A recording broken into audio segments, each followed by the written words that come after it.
Pending internet working. All right. Good evening, all, and welcome to the Affordable Housing Advisory Board meeting for Thursday, January 8th. Happy New Year.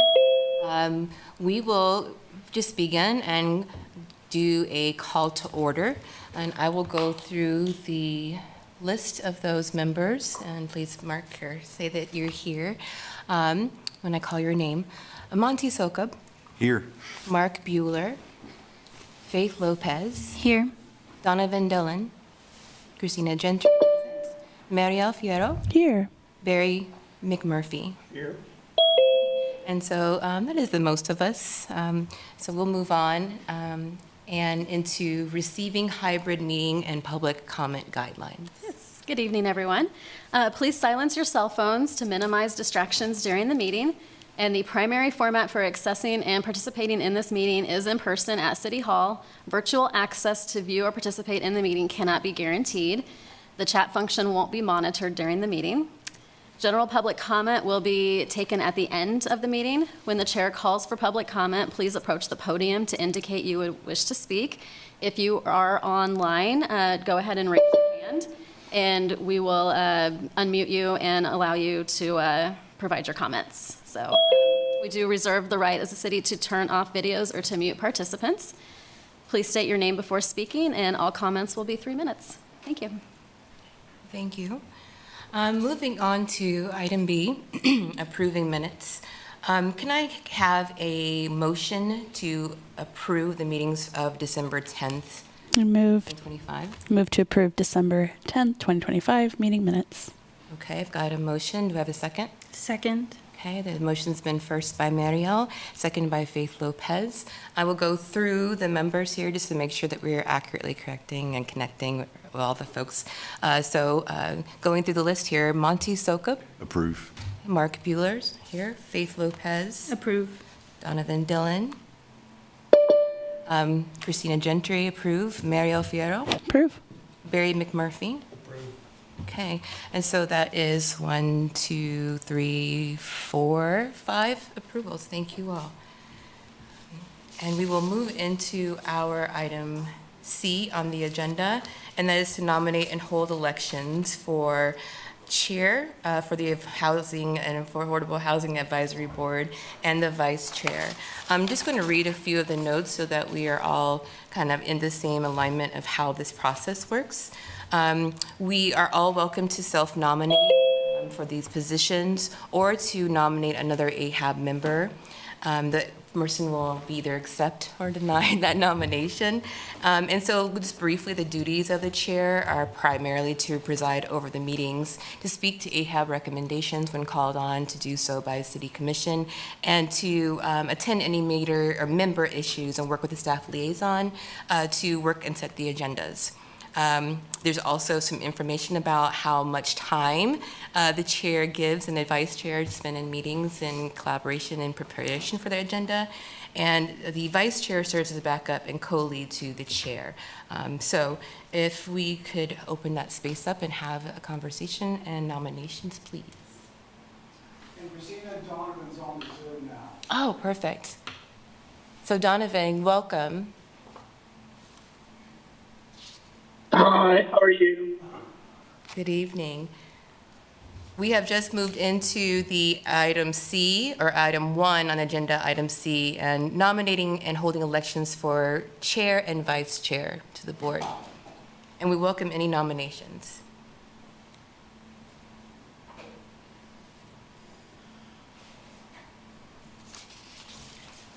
This is Monty Sokub. I would nominate our current chair and vice chair for another term in the same seats. Do you accept? Oh. Would you accept? Absolutely. Thank you. Thank you for the nomination. I do accept. I'm okay. I'm cool with that. I mean, yes. You probably need a second on Second. that, don't you? I second it. Okay, so we have first and second. Have you been one term or two? This will be the first term. Have you been one term or two? This will be the first term. Yeah. I've been here since 2019. Yeah, but your first term as chair. I think it's nice to have a second term to have the chance to, you get in the role and by this time you really understand, and I think that helps the whole group, Yep. is having somebody that's been in the seat for another year, so, and you've done a great job, so, I appreciate that. as have you. Yep. But I know it's a team effort. Thanks. I don't have much eloquence to add, but happy to keep going.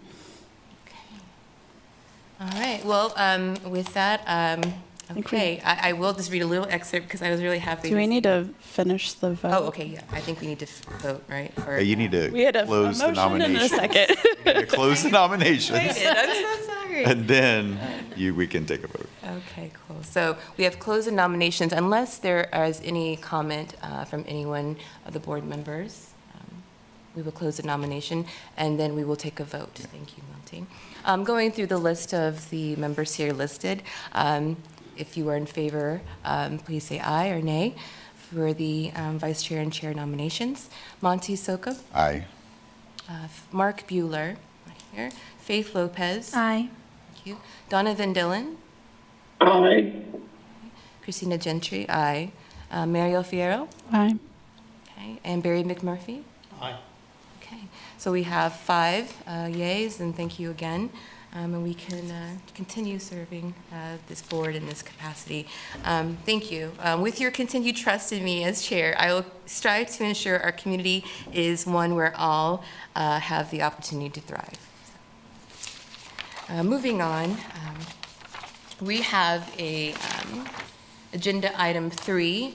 I'm sorry, I need to move this to agenda item 2 under section C, and that is to debrief the 2026 Affordable Housing Trust Fund process. Now, no formal action is needed, but we are asked as a board to take into some considerations about the process, the application process, and the trust fund process as a whole, and tie them to understanding some discussion items with the topics of what I think I've pulled as a great starting point. And those are to discuss the strengths of the current process, talk about some areas for growth and change, and improvements for next round of the application process, and then some general takeaways and next steps, so that we could maybe talk as a board about what that looks for future funding opportunities and how we provide governance and approvals or recommendations for each of the candidates that come to us.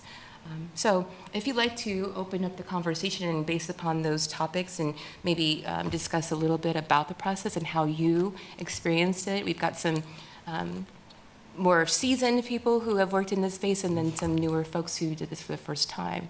So I'm opening up the stage and the opportunity to discuss.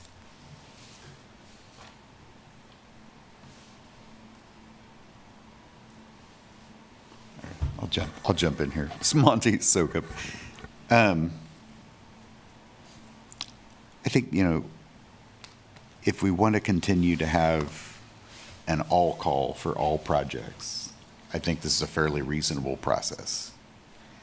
I think if we want to try to incentivize or get specific projects, then this process doesn't really do a great job.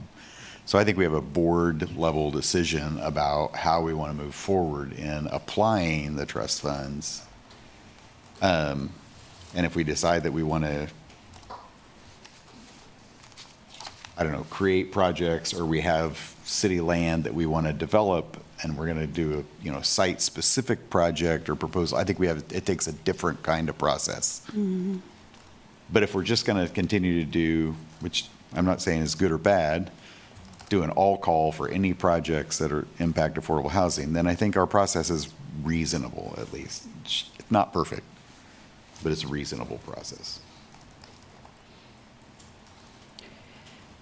Can go next. I know we'll talk about it in a later agenda item, but there was some interesting conversation at Tuesday's City Commission meeting regarding the affordable housing incentive policy and how the trust fund is being utilized at this point in regards to development-centered projects.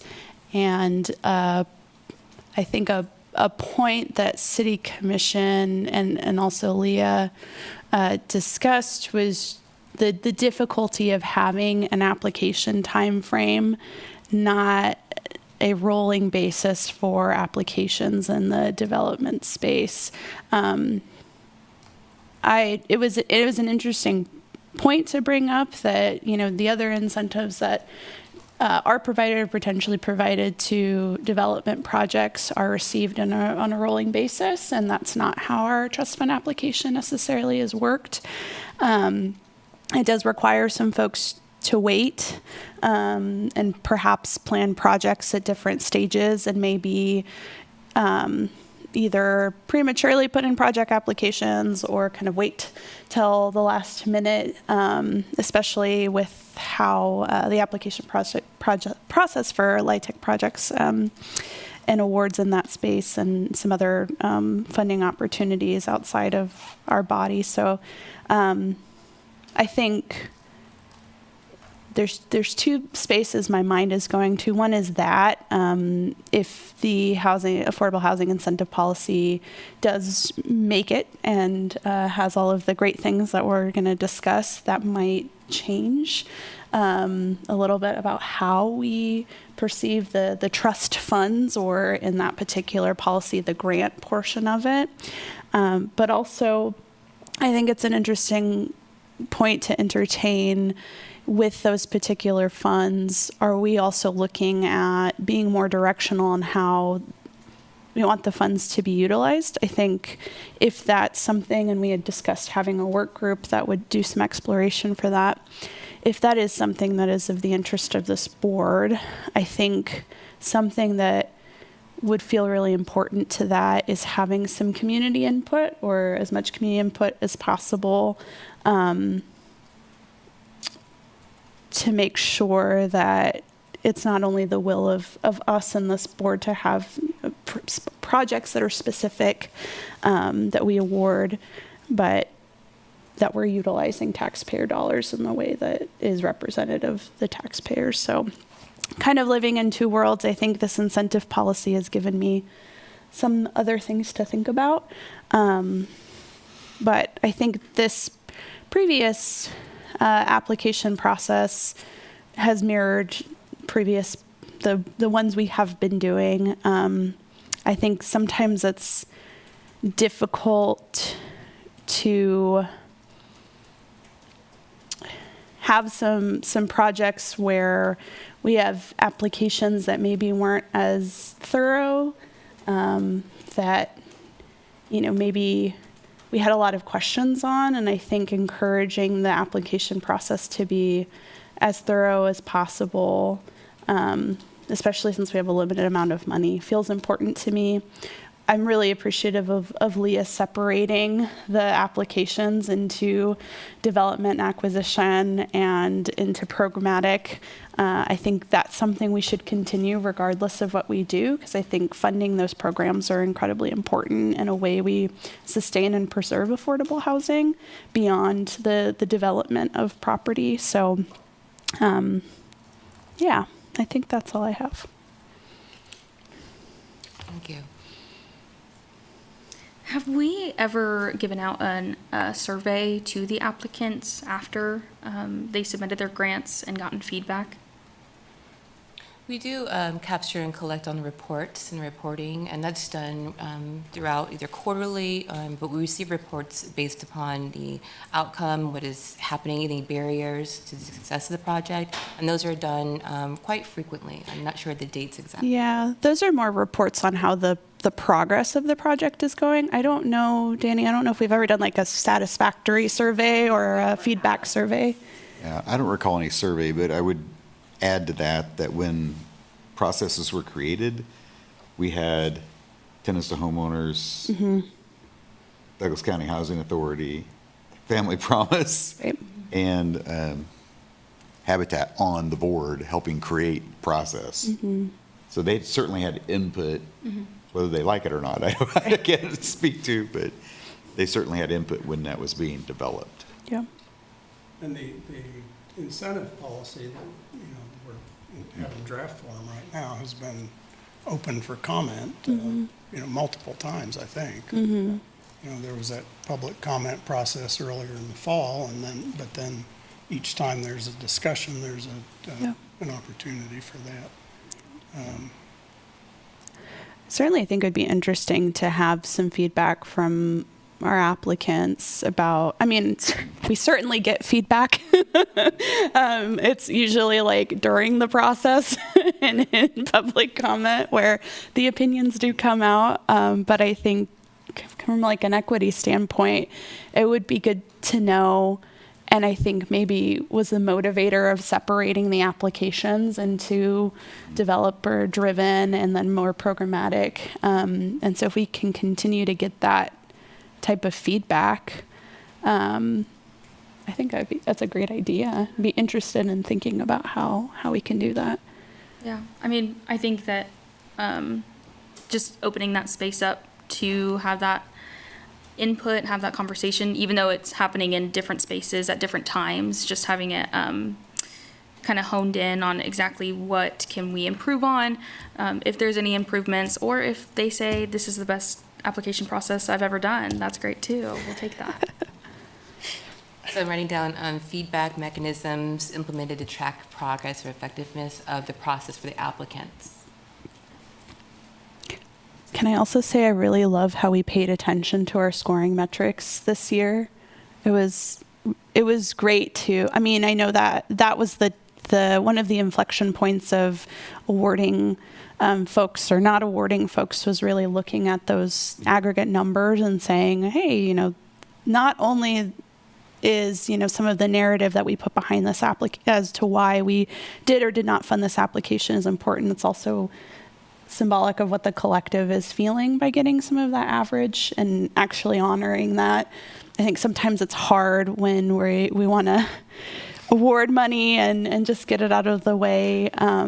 But the reality might be that we have a small pot in a lot of applications for a long time. And so I think that tool, seeing that used was really encouraging. And I know Leah and the rest of the department works really hard to think about how those metrics are used and if they're helpful. So I appreciate that. The one, I don't want to call it a weak point, but the one point of concern that I had in doing it the way we did was we were scoring and evaluating the whole basket based on score. And we've got development projects and we've got social service projects, and they're apples and oranges. They're just not even close to being, so if we can think about a way to kind of carve those out, to separate those out, and that might involve having some initial conversation about how much of the pot do we want to put to this type of projects compared to these. We've had that conversation in the past. Several times in historical context. Right. It's a good conversation because we've had it several times and should continue to have it. I think ultimately where the group came every time was we want the most flexibility to look at what the community needs right now. Sure. If you put, $500,000 in, rehabs, and you have a project, a new project that you went in, you can't shift it, then you really hamper yourself. So that's where we've always landed. It makes it hard, though. It makes the process hard. Right. I definitely understand that. I wonder if instead of maybe allocating like pots of money in the decision process, we separate as we do, I think in the labeling, we separate those two things and the scoring. For those. Yeah. So you look at all of the service Right. providers together and kind of relative rank to each them. other, not relative to a developer. And that might be helpful because I typically your service projects are less of a request than some of those development projects. So, I agree. I think it's hard to be like, we want to set, $500,000 for service projects, and then we get 30,000. That's never going to happen, but for an example, but And Monty, thank you for bringing that up. We had talked in extensive, when we had board members, that earmarking funds would be an ideal opportunity, just in case we get those that come in as a Michigan 6, and we really want to, or we really want to see something and support it, but where's the funding and where's the opportunity, because at NOFO, Yeah. it's not until a certain time. So I appreciate that conversation too, and how we can look at earmarking funds, but yeah. It gets even more difficult if you do the rolling fund, because you're talking Right. about 250,000 a quarter, which I think isn't going to be big enough for a development project. a challenge in maybe thinking about project-specific allocation, if the will of the board decides to move in that direction, as we've been entertaining, would it make sense to keep a pot of that for Right. a Annual request. Right, for annual requests. And I think if we go in the way of this incentive policy, that's certainly going to be the conversation of, are we going to hold back some funding every year and have an annual application process? And then, either a rolling or RFP could base. exist. But I think that's also what I appreciate, I think, about this board in particular, is that there's the ability every year to assess this. So that doesn't mean we can't try it. That may be at the dismay some of the folks who maybe are used to the process. But, Leah pointed it out at the city commission meeting on Tuesday. The way that we utilize funds sometimes is not the way a lot of other housing trust funds are allocating their funding. We're a little bit unique in the way that we kind of really fund some of these LIHTC projects pretty heavily. And so I think that is something to pause and think about, and why I'm so excited about broadening the availability of incentives for affordable housing, because just relying on a housing trust fund that is not generating the amount of money we need to actually build the housing we need puts us in that precarious situation, where we are, sitting in a space of deciding, like, between a $50,000 service and, $1 million project, what we're going to do. So I also think too, what was a little I think the most difficult part of this process and the funds we awarded has to be that housing stabilization fund, the rental and utility assistance. I'm still struggling to continue to see that funding drop, and maybe not seeing the process from the county and the city be congruent. I know we had a really good discussion, and it puts us between a rock and a hard place to not be able to fully fund something that needs full funding, but also say, hey, maybe this isn't the space for that. So how do we continue to advocate and expand things like the housing incentive policy, uplifting staff who are making recommendations to maybe do a budget request for emergency rental assistance, or find a pathway that maybe doesn't put that tension back on the board to, again, piece out a third of what the requests are, and try to make it as equitable as possible, while knowing that that does directly impact people pretty immediately. I think that was heard at some level by the commission. Yeah. Whether it'll go any farther than being heard, we don't know. I am really pleased that they're picking up on the idea of fee waivers. And, however that shakes out, if it does. I mean, I understand there's an ordinance that would have to be addressed and amended or changed or whatever.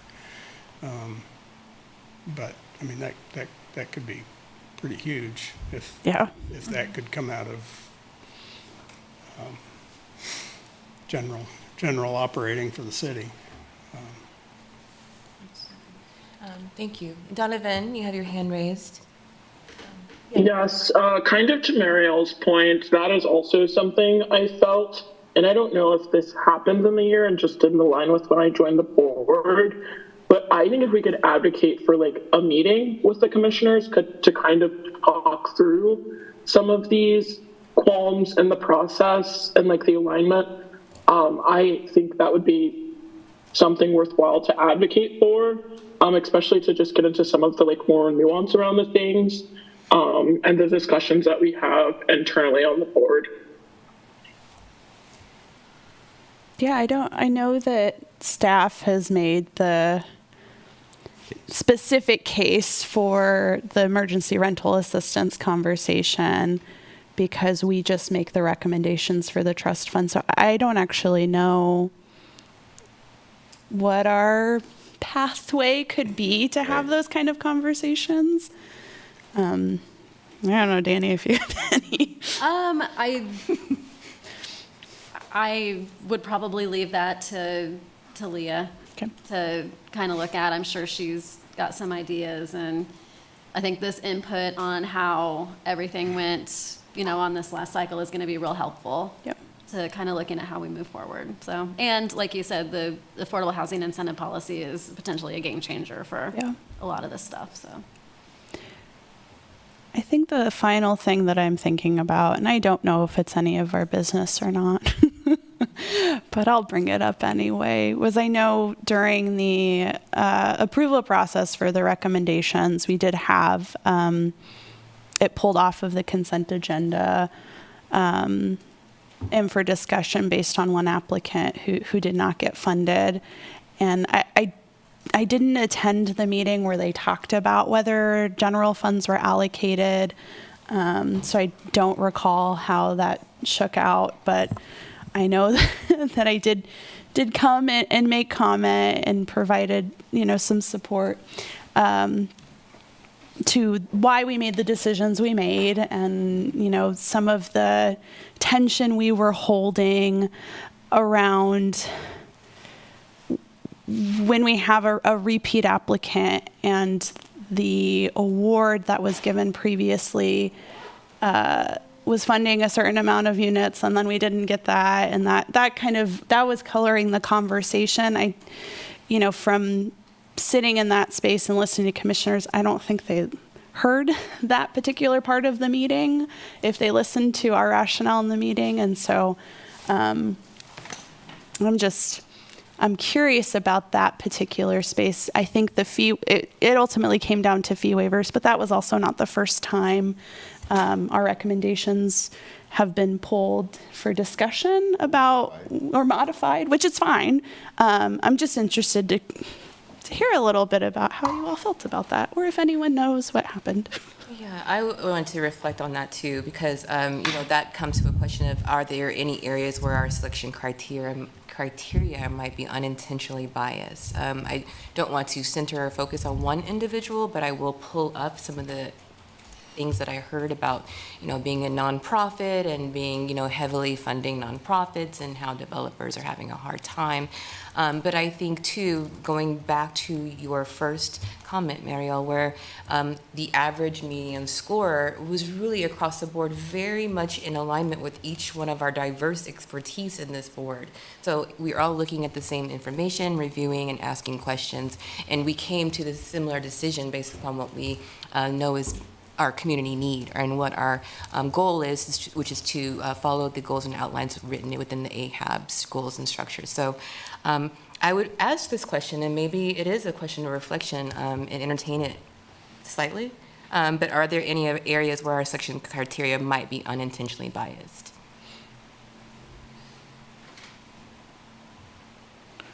Biased toward nonprofits or toward The process overall, thinking overall? back the comments that came from. I think by nature, by the way, I'm here. Hello. Good to see you, Mark. My hair's a mess. I think by nature, the people that have made applications over the years, we've grown familiar with, and they understand the rules, and they've taken the final test 4 or 5 times. And what I don't ever know about is the information behind the application. I don't know how many times they've called staff. I don't know what those meetings are like.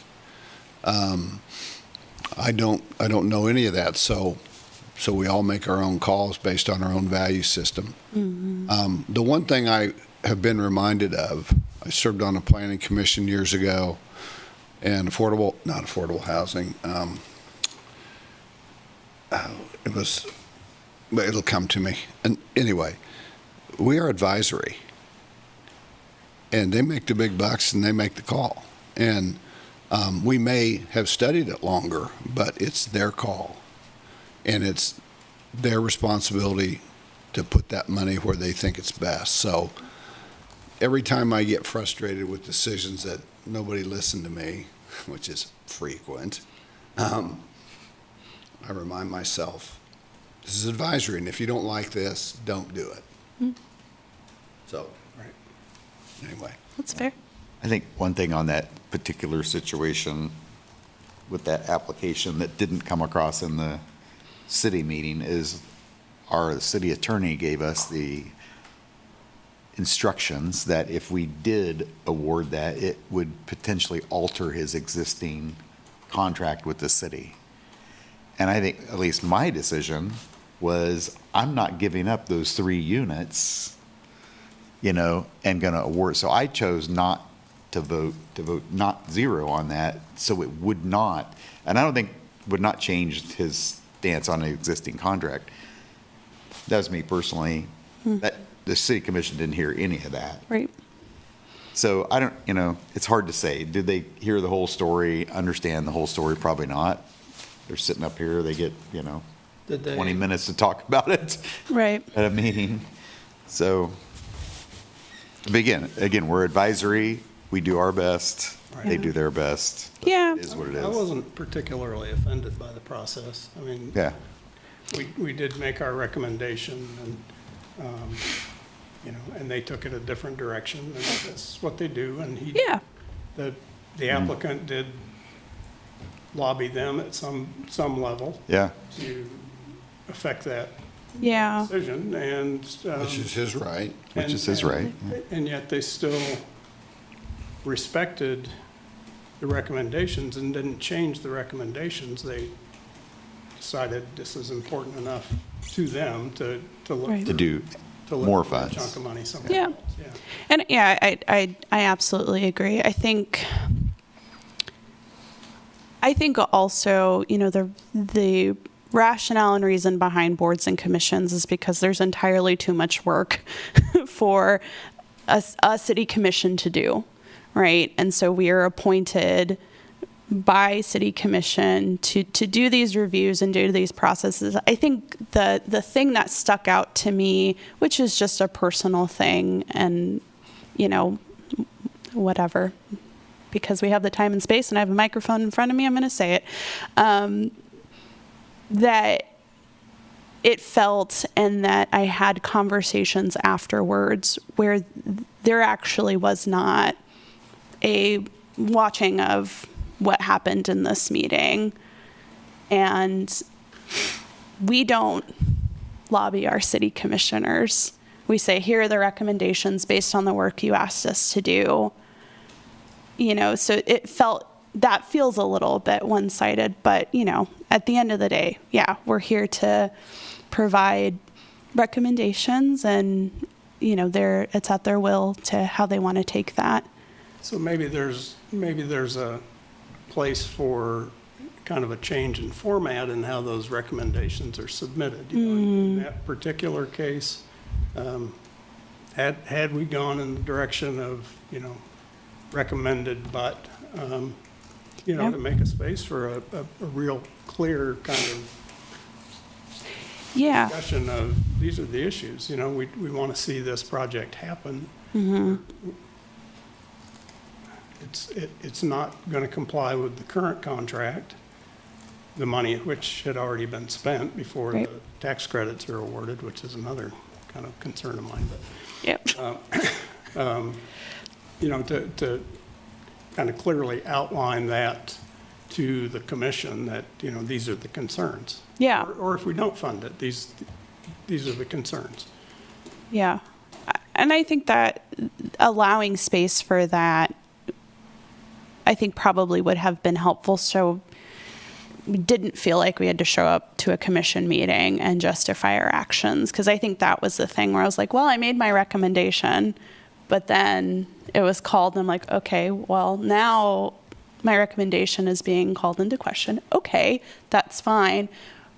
I don't have that same amount of ability to justify the actions or any of us. And so, I agree. I think if they're, and we had talked about that too. 7-hour meeting. Right. Also, yeah, sat through that whole thing. But I think it is an interesting point to say, like, there is reason, and how do we report to commission that these are our recommendations. This is why, if you don't want to watch the 4-hour meeting that unfolded for us to be able to come to these decisions, here's at least a reason for it. But I don't want to belabor. It was just something that was interesting that came up. I had some other thoughts about, splitting out the evaluation of the service stuff from the development stuff, including the presentations they do. I mean, we gave them all the same amount of time and the same amount of response time, whether they were asking for $25,000 to fix somebody's porch or $1 million Yeah. to put in 200. Build a $40 million facility. Right. Development stuff is just really complex, and it's important to understand what their funding stack is, what they've got lined up for applications for funding or credits or whatever they're using. We need to, I think, provide enough time and maybe more than one session with the development side folks if they're complex kind of deals to answer the questions. Absolutely. And Yeah. address kind of misunderstandings. There were, we didn't have a clear understanding of exactly how the point structure would be affected by the 9Del deal. Right. I got out there and I apologized to the Wheatland folks about it. I emailed Devin for my misunderstanding that their Federal Home Loan Bank, if funded, would kind of negate the need for our funds. And he had like 2 minutes at the end of the session to public comments to chime in and say, wait a minute, no, that's not what's happening. Yeah. To the extent that we can provide the time and the opportunity and the give and take with those folks to really understand what they're doing and what the options are. Yeah. That was a question I had for reflection. That our initial guidelines help the applicants understand the expectations clearly. So I think I'm taking some notes down, and I think maybe hopefully that helps to capture also in what you had said, Faith, about having some surveys about how did we do? How did this process work for you? How did it not work for you? Yeah. Yeah. I mean, I would have. Point out biases. Yeah. Yeah. I would have loved more opportunity to ask some of those questions about the development projects and understand and help the community understand too, because I think just my observation of community comments and feedbacks on the internet that we all enjoy is that it is complex. Yeah. And you do not have instant gratification with development projects. They're arduous. They take time.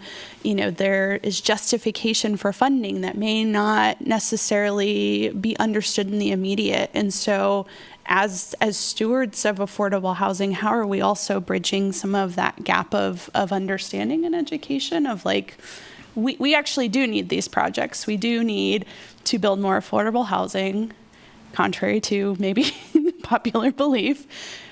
And this is the complexity that we have to live in.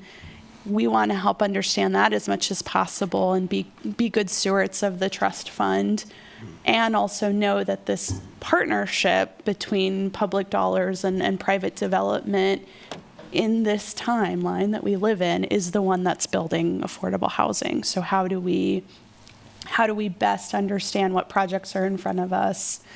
How do we get the opportunity to ask these questions and get a full understanding of the application? And then how are we able to convey that to the rest of the community so we feel like we can champion these projects and feel really proud of them when they do come to fruition? Because there's a lot of projects in this community that I drive by and I'm like, yes, that was, in part, even a fraction by AHAB. And we've had some discussion at length. I was just curious if there is any feedback from our newer or the very first time takers of the process and the application process or review process. Did you have any questions, or did it seem as easy as we know it to be? I think Donovan or Faith? one thing I wanted to ask is wanting to hear more conversation and giving that space and time. Would that potentially go into the conversation of doing it on a rolling basis? What? I'm sorry. On a rolling basis, accepting applications on a rolling basis, opposed to Constant application accepted. Oh. That came up in the council meeting on discussion on Tuesday.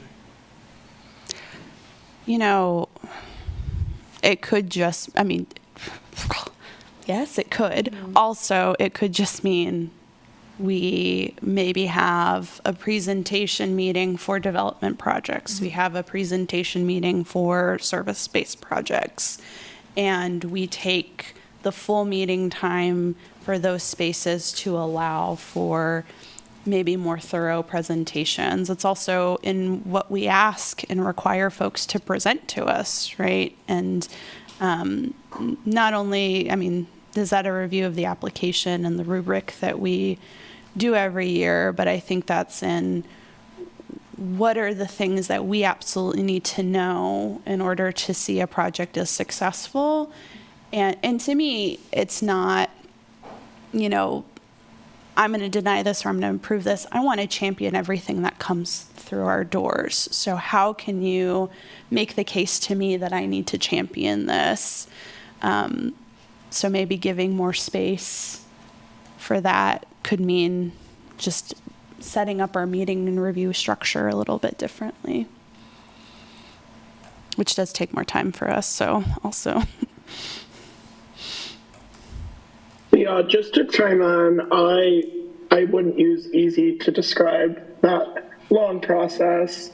But I would say that during it, I leaned a lot more on the members of the board who have experience in that kind of development. So definitely, whether it's the rolling basis, I would on the developer side like to have more time, which is just echoing things that people have said already.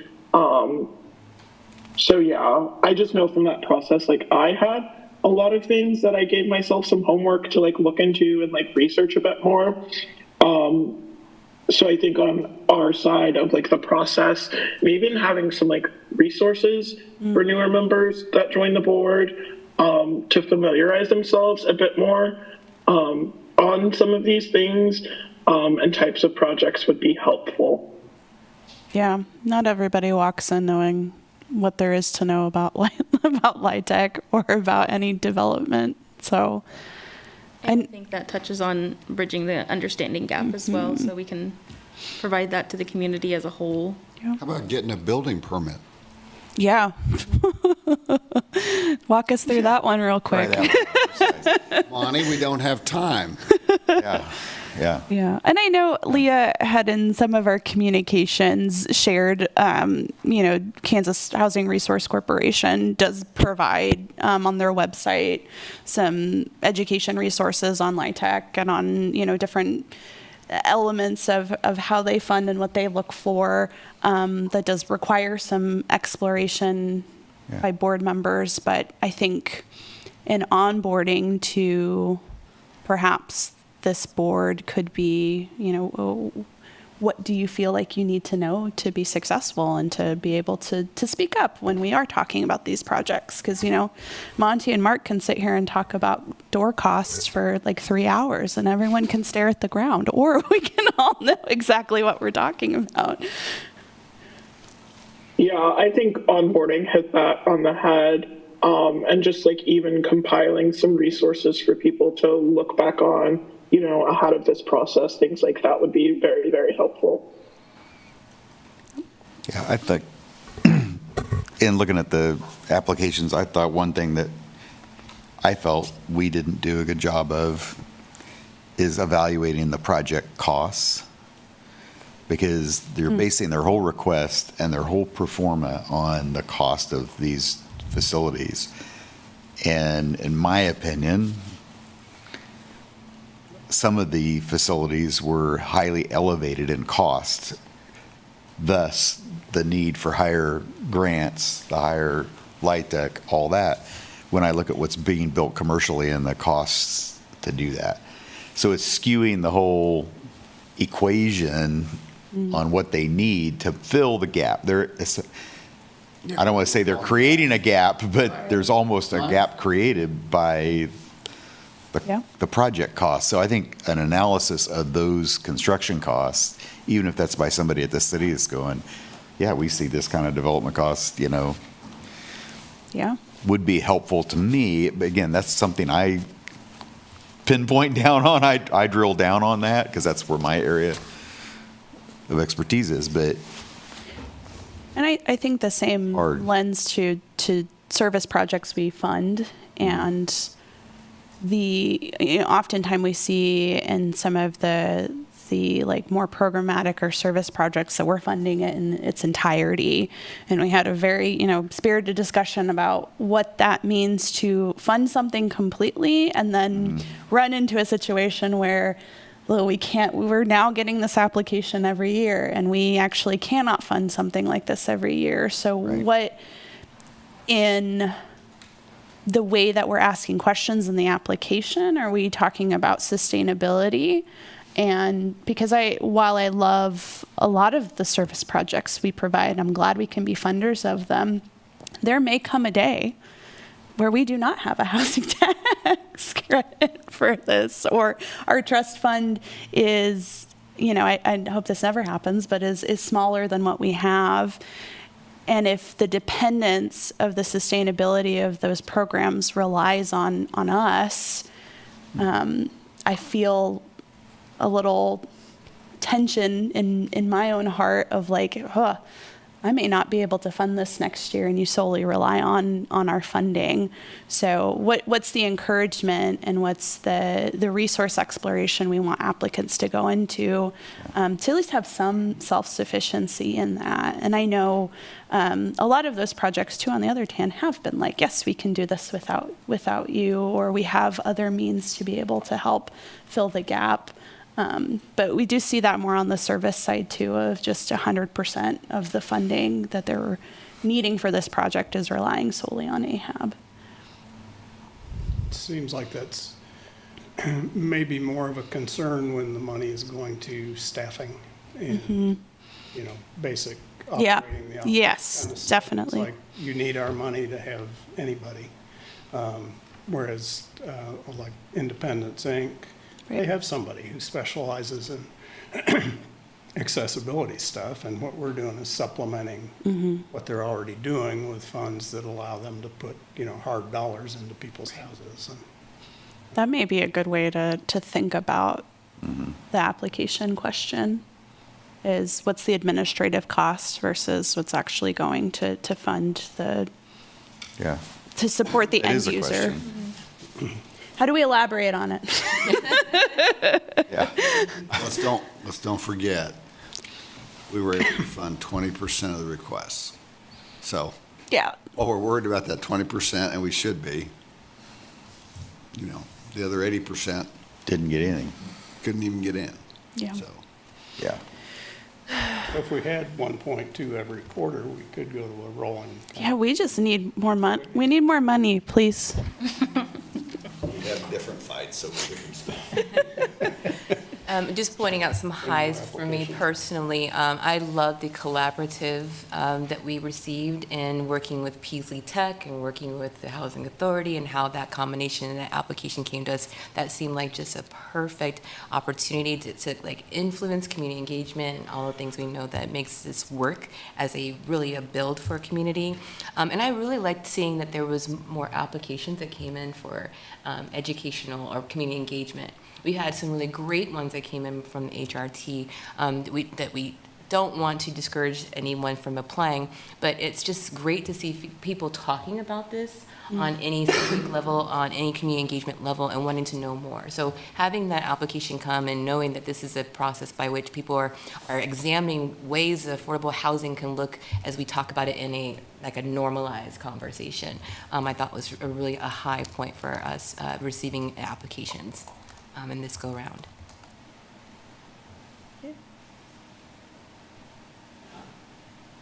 Okay. Well, thank you for the conversation. If there's any more feedback, we open that space for that. But if not, great discussion. I'm sure that there was some notes being taken, and we'll take those into consideration. I know that It's recorded. and it's recording. And also, we do have some other opportunities to talk about this as a larger group as we talk about strategies, and looking forward down the line to what that looks like for meetings. So thank you for that conversation. Let's go in to the next agenda item, which would be 3, identify potential dates and times for the Affordable Housing Advisory Board retreat, where we can have some of these deeper conversations happen. So tentatively to take place in July or August 2026. We do need to have an action on this. This needs to be a decision provided to staff so they can have directions on timing for the Affordable Housing Advisory Board retreat, and put that time out for us to put on our calendars. So I think at this point we kind of examine the dates between July and August. What I'm thinking is we look at our personal calendars when we throw out some times and dates, but I'm open to what that means to even have something as a doodle poll we come back to with Leah to confirm those dates work for all. Today's Thursday, right? Yeah, yeah, it is. Let's start there. That is like, I don't know what's happening next week, so. Right. So are we are, What day are we I'm going to going do to go it? deeper into them. I'm going to pull up the notes that we all were sent by Leah, because trying to help with this conversation, and I don't know if there were specific dates that she wanted. I think July and August were, in 2026, were the dates. So any of those dates in those 2 months.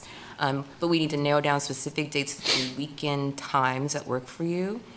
how I'm not sure about long? weekend times, but that's an option. No.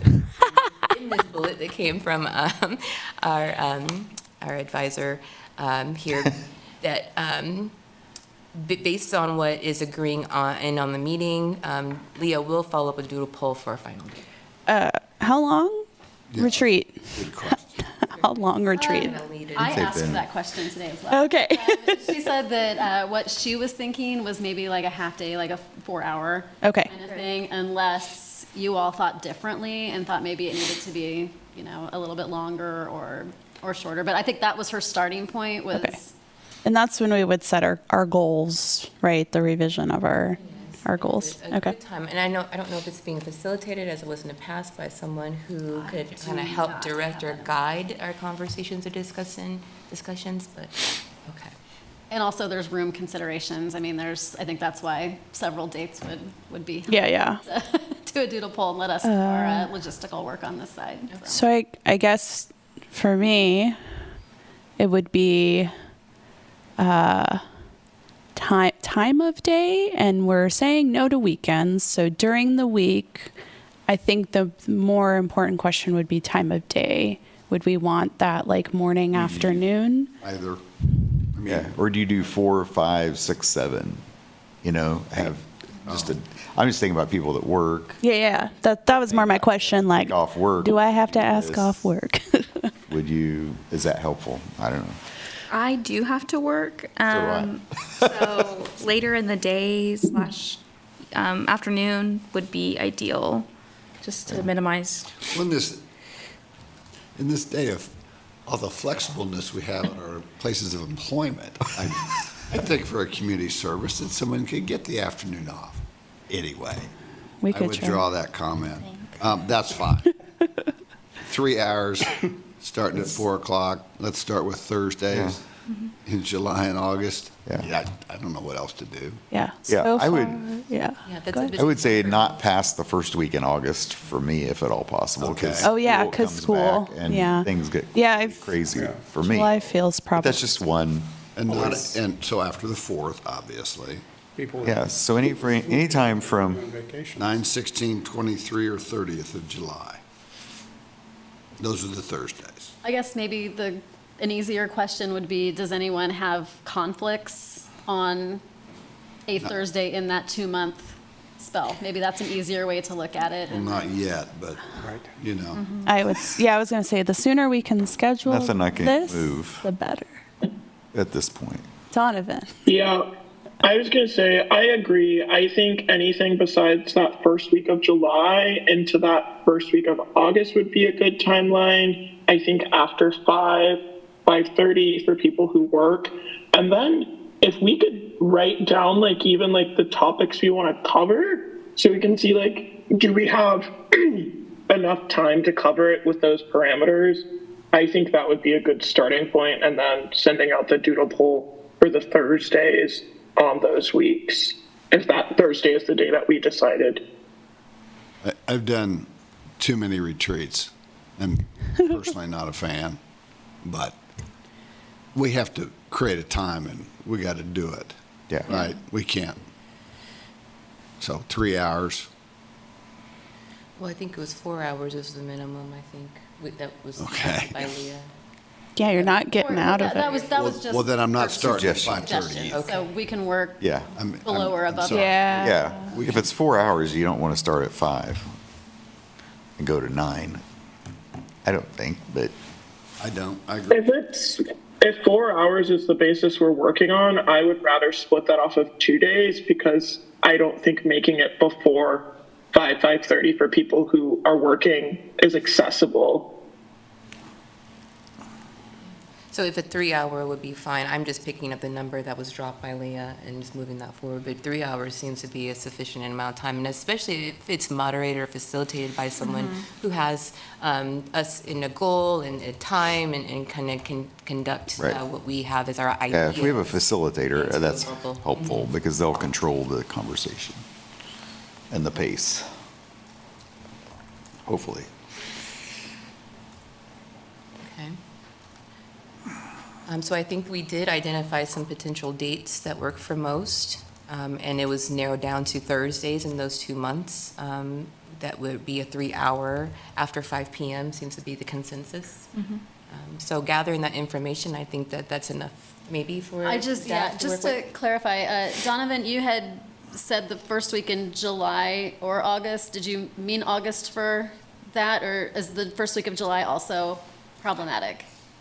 Well, just with like the 4th, like I know lots of people typically travel on that weekend, so I was just kind of removing that one. And then Monty said that like after that first week of August, because school's starting back up, I imagine that would also be not a great time. Yeah, actually, So the Thursday 9th, the the 4th. 16th, the 23rd, Awesome, yeah, I did not and the know that the 30th. 4th of July was a Thursday. Thursday. I don't know what's happening next week, so I really don't know what July looks like. So really, at Thursdays between the July 8th, wait a minute, or whatever that day Yeah, it's is. 9, 16, 23, and 30. Let's tentatively see if we can do something there. Is that fair? Yep. 9, 16, 23, and 30. 3 hours, starting Yeah. at 5. Okay, so one of those 4 weeks, and then if we need to dip into If August. you need to go into the first week of August, that's okay. It's that second No, I think week. there's plenty of options. That gets- We can avoid that first week of August. Kids come back. Don't the go anywhere in 15th or July, so, and okay? The week before that's, Well, my world. but if that's all that works, I will make it work. I just prefer not. I agree to that too. Cool. Okay, so I guess we'll get word back. Forward, yep. Okay, and then Leah will dial Work it her down magic. and confirm dates for us to be continued conversation. So, okay. Well, thank you for that discussion. Moving on, we will go into item 4 under agenda item C, which is to discuss, yep, I'm there, right? Yep. Discuss and consider approval for the proposed 2026 AHAB projects timeline. The action will be to approve the 2026 AHAB projects timeline, and there is a a projects timeline meeting schedule that we are to examine. Is that something that we could pull up, or is that something that could be pulled on the screen for all of us to view? That's ambitious. It's not real big. Well, just click that. Yeah, I'll Share button. scoot the, Well, share to Zoom so the kids out there can see the Zoom link. gotcha. I haven't been on Zoom for a long time, Kurt. Where's the share? Green button at the bottom. If it's not green in the center, Maybe under more. Yeah. Yeah. There we go.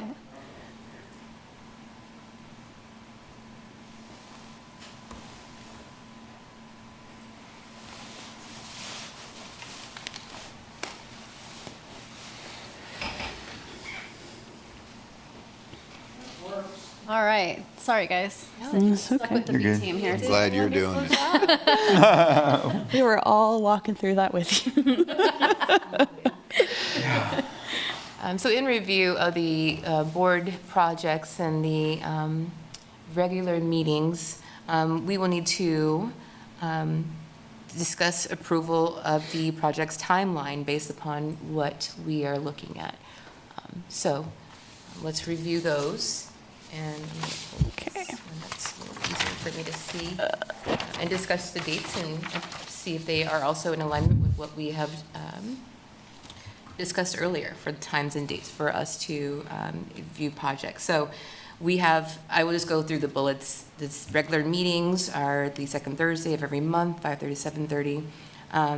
I don't know if I need to read all of these projects, but I feel like as a team, these all look to be something that we could just review, and I'm not really sure about how we can adjust that or provide any input of changing or adjusting those. But the 2026 meeting dates as well are there. So maybe a discussion about those dates and how those are or are not something compatible to our schedules. I have a question. Under projects, not the meeting I dates. do want to just, Yeah. if I could jump in real quick. Leah did say that she was supportive of deferring this item. Okay. You guys wanted to have a larger discussion with her here. Okay. So she said, basically, if you wanted to begin the discussions, you could look at kind of what that common understanding would be about the prioritizing Okay. projects for 26, and then if there's, other more intricate questions Cool. that, yeah. Well, I know under projects 1 and 2 were the attempted subcommittees we tried to do last year that we just had too many changes in our board to be able to have an ability to do subcommittees. So I think each of us within those groups decided to just bring it back to the board and talk about it. My question was more on number 3, updating our 5-year goal and strategies. Is that something that we're going to do during the retreat? Yeah. Okay. Cool. I don't know that. I'm just, Oh, okay. We should. Sorry, I was like, that's what the we've one we typically can done. do during. That's what we've typically okay. done, yeah. Okay. I just comment too, I don't know where this goes, but if we're really going to think about project-oriented RFPs, that really has to happen before we send out this NOFO. If you're going to do it in this year's cycle. Yeah. Which is a really tight timeline. Yeah, we're But kind I of. think we need to be cognizant of that. It's either start now and try to hit, by the end of May or first part of June, you have this idea what you're going to do, or you start now knowing that it's next year, next May, that you have to have it done, because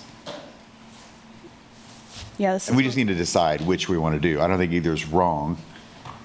But right now, if we don't do something before May, we're going to be in the same process that we just did, which is fine. just kicking We the keep can talking down the about road. this other process or other concept of how we might do project-based RFPs. So is that number 4? Or you could say, So a project. or you could say in the NOFO process, we're going to award $500,000 in the NOFO process, and we're going to save $500,000 for an RFP process that occurs whatever month. Yeah. I just think we have some decisions to make that we need to cognitively make Yeah. and schedule if we want to go down that path. Yeah, I agree. I just didn't know if we felt like that particular topic exists on its own, or does it fit under number 4? And if it fits under number 4, do we just bump up number 4 to? Well, at some point, it has to intersect with the meetings. Yeah, I agree. It has to be early. It has to be like our next meeting. Right. For us to be able to have any movement on it, because when we first had those conversations, some of the challenges that we started identifying were things like the fee waiver and needing to identify land and get really specific on. So there's a couple things I think that were potential barriers. Right. No, So definitely. I would be in favor of having that as one of our projects and doing that in Q1. Prioritizing, I'm going to just maybe summarize, but prioritizing what would be under item 4 or number 4 to next meeting agenda topic for discussion? Is that maybe what I'm hearing as a suggestion? It's not explicitly stated in number 4, so that's why I'm like, I don't know. But help me, I'm lost. We wait for projects right now. They give them to us. We Right. review them, do our best. Right. You're saying something different. I'm saying, what if we found a piece of city property that we wanted to develop affordable housing on, and we wanted to put out an RFP to developers and say, we want 35 units of single-family homes on this parcel. We have, trust funds to award to make that happen. Okay. You give us a proposal, and we get proposal ideally from a couple different developers. Don't you think we have to start with the landowner? No, I do. We do. I mean, we do. There are many, I would many help. difficult steps to get to that point, but I'm trying to explain the goal. But I don't want to give up funds for good projects while we're. No. Yeah. If the city's going to do this. Right, so I think maybe- that's a wonderful idea. Yeah, so maybe more realistic. It might be unrealistic to try to get it done Right. before May, You're right. We would. especially if you're going to try to identify a parcel and come up with a project. I mean, maybe we can have There's several hundred of them. Right. Yeah. I think we need to have the conversation early this year so we do not find ourselves in the In the trap that we same- found last year, Yes. where we started these conversations that. like a month before. Exactly I'm that. fine with that. Okay. I'm fine with that. Okay. Now, and I don't know, maybe Leah will know, there's a project kicking off, I get this all wrong, but it was in Wyandotte County. There's a project kicking off where they're going to build, and I think it's been working for years to do this. They're going to build, I'm going to make this up, 150 houses in 5 years. And they have a bunch of sites in Wyandotte County that have probably come back on the tax rolls. I mean, it's a different world. Right. But they're gonna, and I'd be so interested to know all the interesting details about that, about where all that money's coming from. Are they working with one builder? Is it, Right. it sounds really cool. They've probably been trying to deal with it for 20 years. Right. But they have. No, Kerrville, Texas did something very similar. Okay, but I know And, Wyandotte, yeah. I can go see Wyandotte County. Yeah. I'm not going to Kerrville. So can we beautiful. fold that into part of Probably that project goal conversation because that seems to be an example of what we could Yeah. do, right? Yeah. Larger scale of Yeah, that's what this idea. Yeah, it's an I'm example. down with that. So Whenever we can get a little, somebody needs to know more than I do about it. that sounds like, to me, for Christina and project, that sounds like a different project goal than what is listed on any of the current project goal. So do we identify a new project that we want to look at in 2026 and put it in Q1 as a start date? I also think it's a good idea to start talking about it now for maybe next year, because anything that comes from us, or anything that comes from government to the public, as opposed to the other way around, I just remember doing that, redoing comprehensive plans and all that, work on it for 2.5 years, and somebody comes to the podium and goes, I don't know anything about this. Yeah. What are you doing? Right. And that's real, and it's be there forever, but we need some time to get these grand ideas of ours out there. Agreed. Yeah. Okay. So if I could just summarize what you said, Mariel, because it is not identified in any of the 1 through 4 bullets here, but your and Monty together, could you say that again so I could just kind of shorthand it, just so that I'm correcting what is maybe in the next agenda item for February? Research, identify, and recommend a project-based framework for an affordable housing development. Okay. Something like that. Something like that. But Leah could probably say it a lot better than Great. that. Okay. For Q1. Q1. For Q1, not fourth quarter. Yes, for FOR Q1. Yes, Or first the quarter. First quarter. Yes, Q1. Okay. And could, for my own just timeline and metric of that, could we talk about what Q1 months are and like kind of delineate between the quarters for 1 through 4? Would they look like 3 months? Are we positioning it? Yeah, I'm gonna have to every 3 get my months? grant hat off because our year is different, so our quarters are different. But what, January to the end of March would be Q1. Q1. We tried our March meeting. Sure, when's that? Right. March 12th, That's the home hearing also, is that 2 gonna? months away. But- It won't be long. I'm not It's like, here in very long February. I'd like process, to so. talk about. No, Okay. it's not, so. Okay. and the annual report will be quick. Okay. I'm also, thank you, because I also work in grants. and I know. I wait, was like, quarters well, and, ours starts in what is August, this? so. I appreciate that. Okay. So it sounds like, with this discussion, we've got some notes for Leah to consider and continue building on this discussion for our next AHAB meeting, either in February or in March. This needs to be added to the agenda. Okay. I have one more question. So Q4 asks a lot of us, and this is this number 4 project does ask a lot of our attention. It's also based upon what happens with the affordable housing incentive policy. So I think it was more of a flag of like, that is pretty much application season. And I don't think we talked about anything too magical after we awarded trust funds. So I guess I'm asking, does that feel like a realistic thing that we can do? I cannot remember the timeline for when Leah would bring back the incentive policy for a vote. Well, I have it pulled up right in front of me. Oh, nice. The anticipation would be finalize procedures and implement this.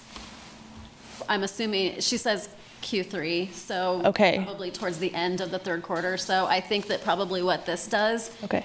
is it rolls then. Now, I don't know how quickly, obviously, that's going to go, and, we have an agenda item Okay. to talk about that, but I'm assuming that is where the logic came from for putting that Okay. in Q4, is that if everyone is settled on this at that point, as you start talking about what does the process Okay. look like for next year, I think that dovetails pretty well Okay. into there, so. Okay, cool. in my limited mind reading, I think that's probably where Okay. that date came from. Thank you. That context is helpful. So it's like, is it going to happen then? Okay. Okay, so I think, we've have a couple of considerations to take into inventory, and Leah will, again, come back to us with any kind of finalized additions of what that looks like for placing those things into our agenda for next few meetings, and what that looks like going forward as a large group. So I think, too, they're really, it's to approve the AHAB project's timeline. And we could wait for Leah. I think that's maybe the consensus of what we're going to do.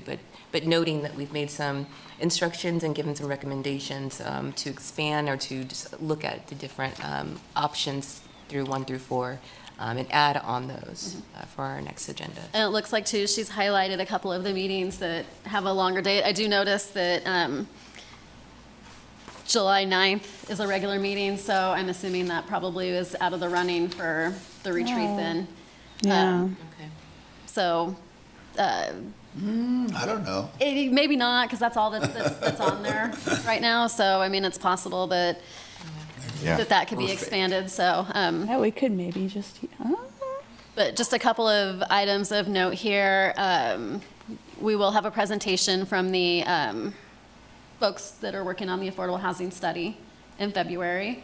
So you'll hear from them. The home hearing is just kind of that annual home investment partnerships program application type process that you all participate in. So housing study report in April, and then we kind of really get into application season. So, and then we kind of start the clock over. So, some of these dates with the feedback that you guys have given on potentially a longer process for hearing the applications, being able to have that interaction with the applicants and getting some more information on each, that might change a little bit based on that, but I'll let you guys well, it's my birthday. talk to Leah about that, so. That means my birthday's on a Thursday. Okay, thank you. Great. So with the consensus that we will defer this to a time when we can have more confirmation from Leah, I think, and I feel comfortable moving on to the next agenda item with this all. And that would be, to number 5, receive a staff update on the affordable housing incentive policy following the City Commission discussion, and provide direction to staff regarding any sections the advisory board wishes to further discuss or formally recommend to the City Commission. There are a few bullet points in the agenda that talk about the action, and these are the options for which is formally recommend support for the policy or specific sections of the policy to the City Commission. The option also is to request further discussion or analysis of particular components of the policy prior to making a recommendation, and or we could take no action at this time and receive future updates as the policy continues through the City Commission process. I can do just a quick recap for, I know a couple of folks were there, and I don't know if anyone else watched the meeting, but Leah did an amazing job presenting the item under the weather. So many kudos to her for showing up on Zoom and being able to deliver that. But generally, I think that there was, from what we heard, support for the incentive policy and the direction that we're looking at going. They are very interested in looking at that loan aspect of perhaps trust funds being a loan instead of a grant, and then having payback come back into the trust fund and kind of be able to Roll recycle those some of that. dollars. So, Yeah. Create more money. yeah, they were interested in learning more about that. There was some further discussion on that period of affordability question on the 99-year, the 50-year. I think that probably will have a little more discussion from Can I ask a question there? Yeah, you can try. This is one of the things I noted, and it was 99-year versus in perpetuity. Correct. So why, is there a technical reason Yes. it's 99? Okay. Legally can. Yeah, legally. Okay, that's all I within the need to state of know. Kansas, you have to have a defined Term. term, yes. Yeah, most like land trusts and stuff will have a 99-year ground lease, so it's pretty Okay. Answer that, Monty? Forever and a day. forever. Well, For I as mean, long but as our we're land grant alive. things are not. They're in perpetuity, so that's why I'm just curious. Private. Private, it's private, 501c3. Okay. Other discussions on private. They are interested, there was one of the policy questions about, are we looking at, units, or is there just, straight up units, or is there more focused information or more focused projects that they wanted to look at? And they kind of indicated a mix, that they were interested in that, single family homeownership piece, as well as the units. Which is the so hardest. I don't know. I could maybe it's Not what we're doing. I perhaps Yeah. didn't interpret that right, but No, it was vague. and then interested in exploring other waiver options for the fees. So that's kind of the quick summary of that. And if you guys wanted to add anything, being there, or other people that watched it. I do want to note that there was 2 additions that was shared. I think the Mayor Finkeldye had comments on the first edition, not knowing that that was a draft to be ready for the next edition. So I'm curious to know if this is the final draft that we would be looking at making recommendations It on, would- or request any kind of Yes, discussion. it would be the second. So Leah had the original version, and then, we took it out for some pretty robust public comment. And Right. she incorporated a lot of the feedback into the second draft. So the second one, I think, kind of showed the red line, what changed and everything. And that would be the one that we They're would be working looking with. off of. Okay, so what if we have comments on this? Is it too late to do comments on this? Well, now you guys have an option. We can talk about it. Okay. I guess I got a couple questions / comments that I don't know if this is the appropriate place to do that. Oh, I have Like comments 2 or and questions, so yeah, go ahead. Okay, so I guess this is page 7. It says applications ineligible if the site is in or would have an impact on a wetland. And I think that's a very, very restrictive thing. You would not have the new Dillon's store on 23rd and Iowa if this law applied to that, if this statement applied to that, because there was a wetland mitigation there. So it was mitigated, and there's a plan to mitigate it. So I just think that's a very restrictive thing. Maybe it could be unless, mitigation is It taken. was discussed. That was brought up at the city commission meeting. Mayor Finkeldye brought up, if someone wanted to, for his example, wanted to donate a home and their backyard happened to be in a floodplain, Right.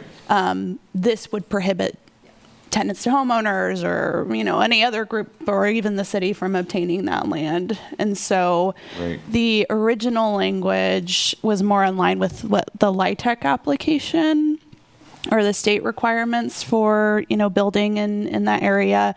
That particular edit was community feedback, and I think has a lot to do with a project that is in existence Right. that is not funded by, or has not been brought to this Right. board. Boston Crossing, is that what it's called? I can't remember what the project's Boston called. Yeah, Crossing. all eyes go to Highway 59 and Yeah. Right. Yeah, but I mean- but I think it's more than that. there's that, and then there's the there was a request from the community for demolition, like prohibiting demolition, which I'm like that also. Too restrictive. If you restrict Yeah. something to the point where you're not understanding that some of the development that we have would not be possible without Right. doing those things, I think that particular conversation, and why I'm glad there's going to be more time for this, that education and conversation needs to happen more, because I also am in the space of we probably should revert back to the original, because the spirit of it is we don't want to encourage projects that are going to destroy our nature preserves or the spaces that we could have land conservation, or places that are directly across the street that once were, part of, a land conservation piece. And I think Yeah, I think the working with problem is the- that definition. yes, Yeah. Because the definition of a wetland is an existence of certain plants. And if right. you let a ditch be a ditch, you probably have a Find wetland something. Right. on your ground. Right. So it's in that definition and how that gets applied that I think is tricky in there. Yeah. I just Well, think there's- it's too absolute. Yeah, All I'm agreed. saying. Agreed in both cases. Yeah. You just can't. And just because there's a parcel of ground that has some wetlands in it, doesn't mean there isn't something you can do Right, to honor it, to deal Right. with it. right. The swimming pool, I grew up in Old West Lawrence.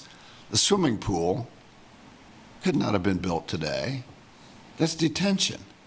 There was no water study. There was no, you know what I mean? Right. That's how this town was built, was to detain water in places like the train park. The train park. The bandstand park. So, yeah, we gotta, I think what it should do is just continue conversation with the community and try to come to the compromise, which to me is going to revert back to the original proposed language. But there are some very strong feelings in the community about current projects that are going on, and I'm absolutely. I commend community for stepping forward in those moments and wanting to be stewards of the land. And I think listening to them is really important. And the whole point of I hope this process will be to find a place where we can all continue to feel like we're moving in the space of developing affordable housing, but also not at the cost of Yeah. the land that we Yeah. desperately need to continue saving. And Monty, also just framework-wise, on Tuesday night, it was just a study session. Right. So it was just, hey, this is kind of what we have. Right, right. No. Here are the policy questions that we need direction from so there's definitely. There's still time. Yeah. Okay, good. On I agree with wetlands and floodplains, there's some just pretty definitive language in HUD's Yes. Right. environmental review process. Yeah. Right, and maybe you could defer to that kind of language that's probably been well tested. Which I think is, As well as what you do, if Yeah. then kind of stuff. which I think is what Leah pulled originally.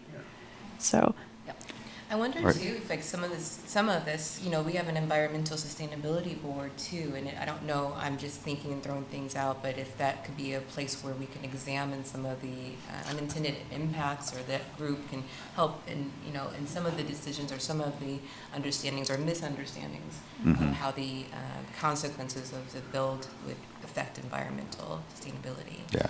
Is that stuff that city staff could look at? Like, would Brad be able to look at these parcels and say, here's some, he's not here?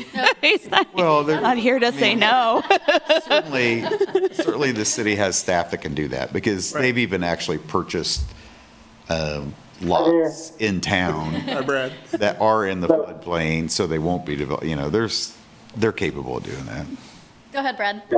Yeah, as part of our regular HUD environmental reviews that we have to do, the U.S. Fish and Wildlife Service has a wetlands mapper that we're required to use. So you put in the address and it shows you if there are any wetlands that HUD is concerned with that you're disturbing. And I just quickly put in the New Dillon's address, 2205 Iowa, and there's not a wetland there that HUD identifies as. There's not now. Not a HUD recognition. There's not now. On It their was- mapping service, and that their mapping service is, you can go back in time, and I just ran back a couple of 10 years and it didn't show any. So on that location, other locations in that crossing area there is, but not right there where Dillon's was.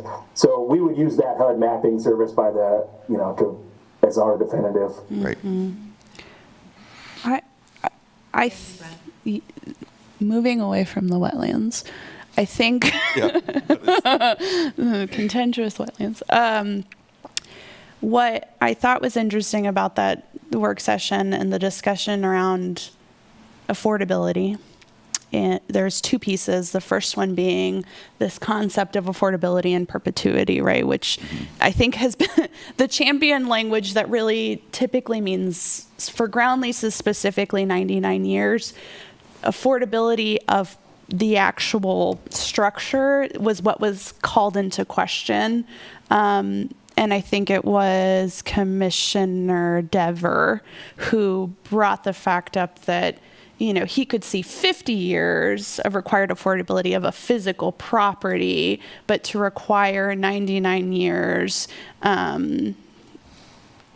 didn't feel accessible. And so I wonder if there is a conversation or compromise of the land itself and the requirement of affordable projects needing to be on that land as a 99-year space. I don't know. Trying to separate the land from the structure. Correct, because I understand, and I simply, right. But the same rules would apply. Right. I understand what And I like the idea of this 50-year requirement makes sense to me if that is what we're assessing. Well, length of usefulness of a property. That's been my observance over the 70s projects that were low-income housing in locations in our communities around and all over the state. They're in abysmal condition. And they're still, yes, they are. They're still low income. But, and I guess you blame the owners. Why not? But it's hard. Yeah. It's hard to keep property in a good place. Yeah, I think. It's hard to reinvest too. Right. Yeah. If you hit 40 years on an apartment building, an apartment project, you need a lot of money to keep that in decent shape and to keep it affordable. But. Right. And I think and to pay. The example that we have that shows affordability in perpetuity, quote unquote, I mean, the best example is the Housing Authority and public housing, but that is because there is continued federal dollars being put into maintaining those properties. And so it does exist, right? This idea of sustainably affordable housing beyond a 30-year benchmark. And I think I like that there was an appetite with City Commission to look beyond the 30-year mark, because I think that is possible. And where I see the possibility for that is ensuring that the land that's developed on, that we're maintaining affordability and maybe thinking of it that way if it's possible. And then structure-wise, expanding by 30 because other communities have, is it Vermont that mandates 50 years as the entire state? And so it's possible. So I think it may even be 99. I think it's 99. And I'm so interested to how they do that or how long that's been around. That's my home. Okay, I was going to say, I'm so interested. Unique place compared to Yes. so many others. Yes. In a lot of ways. Yeah. But I just would like to see, what those states and communities are doing, what the investment needs to be.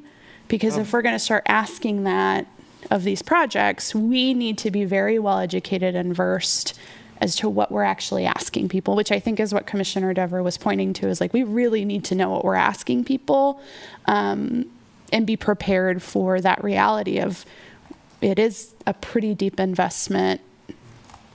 If you're really, if you're curious, they're very accessible. Yeah. Housing Finance Agency, you could reach out to them and ask your hard questions, and I think they would probably. I'm going to write That'll be interesting too, and how the projects get developed, because if they're going to loan, a bank's going to loan $60 million for a project, they're going to want a 99-year lease. Yeah. And then you're going to, if it's a leased property, and then you're going to have to tie that to 99 years, whether you want 50 or not. You can't give them a 99-year lease and only have 50 years of affordability. Vermont also has I think it'll be very project driven, I think, but when you get down to the nuts and bolts. Yeah. Before requiring it in incentive policy, right. I think that's where I'm like, How does it on work? about Vermont. Yeah. I'm interested. Well, they also have a very successful community land trust, particularly in the Burlington area. But I know Rebecca has spent a lot of time with, talking to those folks. So maybe that's something maybe that's a personal exploration, but if staff is as they're thinking about this, I think it would be good to help build the case as to why we're asking for that and what's the realm of possibility. Maybe not a statewide, because that doesn't exist in Kansas, but maybe what communities like ours are doing, inspired by places like Vermont. And now I have Vermont's Housing Finance Agency pulled up. There are a number of cities. Yeah. Mm-hmm. San Francisco. San Francisco does. Yeah. So what I'm hearing, Danny, I know you're taking notes over there too, is that maybe option 2 that Leah has provided for us, or this, wanting to have us move into some action with the next steps, would be to request further discussions or analysis of some particular components. And I think they were mentioned here, and maybe those notes you also captured there. And that could be what we decide on as a team, as a board, or to take no action at this time or see future updates. It sounds like we're moving towards 2 and 3 as a recommendation and to inform next steps. Do we feel comfortable with either one of those being the next step that we provide to the city or to Leah to move forward to the city? Yes. I'm happy to provide my comments to Leah, whatever I have. Yeah. Beyond the things that are already sent her way. If we're over that, I want to, if we're done with that topic, I would move to application fees, because you talked about biases, and this is very biased in that we're charging our private developers an application fee, and then we turn around and say our not-for-profit developers may or may not have to pay this fee. So that's a bias, in my opinion, against private development. So I mean, I'm not against, not that I want to charge our not-for-profit people, but. Didn't they tell us they couldn't waive them? This is like for This is for RID and reinvestment housing RBIs. incentives, Yeah. IRBs, and neighborhood revitalization areas. So I don't know. I'm just saying to me, that's a direct bias against private Is the development. intention of that to generate revenue for the trust fund? No, it's Okay. to cover the fee. It says right here, to cover the fees. To apply to. Cover the staff time and whatever. Same thing with permits. Got it. Theoretically, that goes back in and pays for the I people see. that review I the see. permits. So one applicant's poor, one is implied to be rich. That's it. Yeah. Right. Where's the So I don't know. I don't know Alright. what you do with it. I'm just saying it's a For this bias. discussion. In my- on the in my Well, and I mean, analysis that needs to be made. I think we're moving towards number 2. If we're, I know, I'm moving to next steps with us, but absolutely, we still have time for discussion on these. Yeah. It is consistent with KHRC's LIHTC stuff too, I think. Yeah, They give a fee preference. I don't know if it's a full waiver. yeah. Well, it doesn't say it says it can be waived. It doesn't say it is waived. It says it can be waived. Can be. Right. Who gets, based on what? Anyway, just pointing that out.